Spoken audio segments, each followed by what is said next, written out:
Hello, and welcome to Day by Day True Crime Stories, the podcast where we explore different crime or justice milestone from this day in history. I'm your host, Kona Gallagher, and today is September 17th. On this day in 1992, 18-year-old Misty Copsey vanished. She spent the afternoon at the Puyallup Fair and never made it home.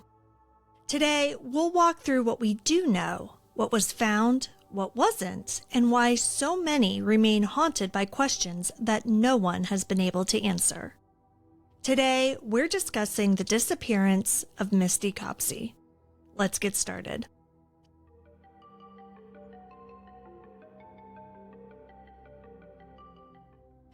September 17th, 1992 was a perfect night at the Puyallup Fair. There were corn dogs, cotton candy, and carnival lights flickering to life. 14-year-old Misty Copsey and her best friend, Trina, had done it all. Rides, vendor stalls, and just hanging out and having fun together. As darkness fell, their plan was simple. Misty would catch the 8:40 p.m. Pierce Transit bus from downtown Puyallup back to Spanaway, where she lived. But she missed it.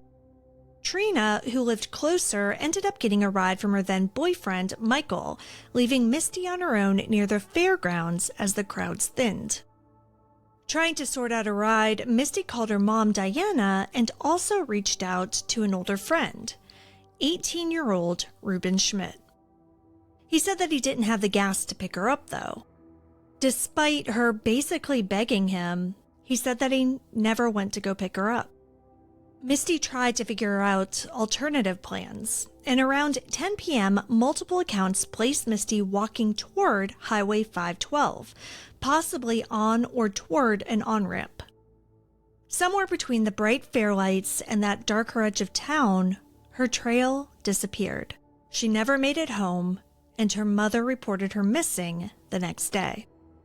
Even though Misty was only 14 years old and she had stated to multiple people multiple times that she had planned on going home that night, police treated her as a runaway. As such, the investigation into her disappearance was basically non-existent. Nearly 5 months passed. Then, on February 7th, 1993, a small volunteer search party combed the brushy shoulder of State Route 410 near Waco Road, east of Puyallup and several miles from the fair. There, in a shallow roadside ditch, volunteers found a pair of light blue jeans, one sock, and a pair of underwear, muddied and weather-worn. Misty's mother believed that the jeans were hers. Investigators collected the items, but early testing reported no blood or semen. Forensics in the early 90s, though, had limits. No biological fluids were reported on the garments, but 3 small red paint chips were recovered from the jeans, traces that might have pointed to a vehicle or industrial source, but police wrote them off as nail polish chips. But Misty's friend Trina swore that Misty hadn't been wearing nail polish that night. Those chips were later lost, which was a chain of custody failure that erased one of the very few tangible leads. Years later, as DNA technology began to catch up, the case did too. In 2012, Puyallup police requested modern DNA testing on a hair found on the jeans. By March 2013, officials announced a profile had been developed and submitted to CODIS. They did not disclose the sex or identity, only that the result would be compared nationally.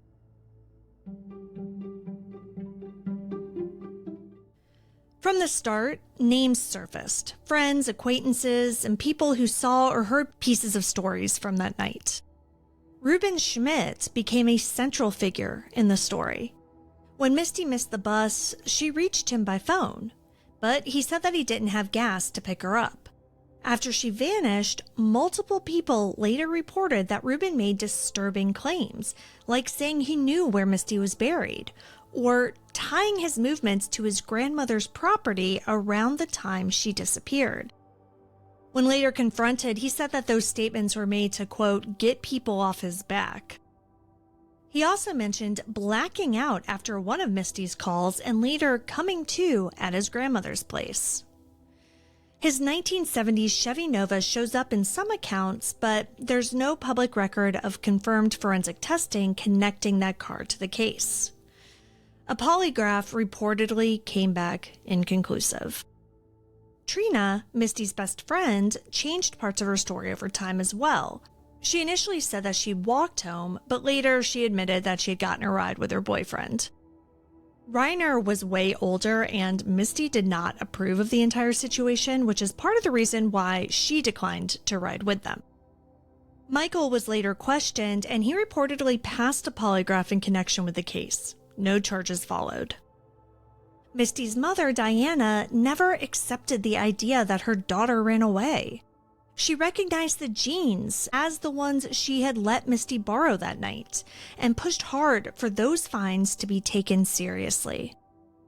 In recent years, Misty's brother Colton has kept the case in the spotlight, encouraging re-examination of old statements and geography.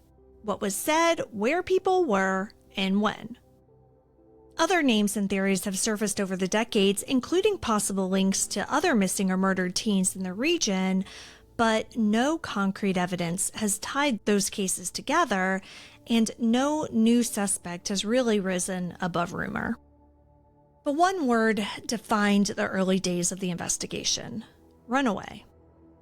Misty was 14, and some officials leaned on a familiar narrative. She was an impulsive teen, she had a bad night, she decided to take off.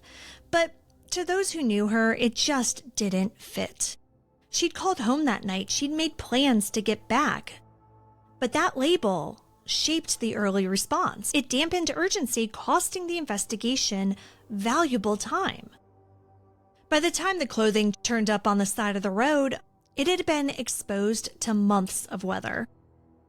Some evidence, including those paint chips, was lost, and jurisdictional lines between city and county didn't help.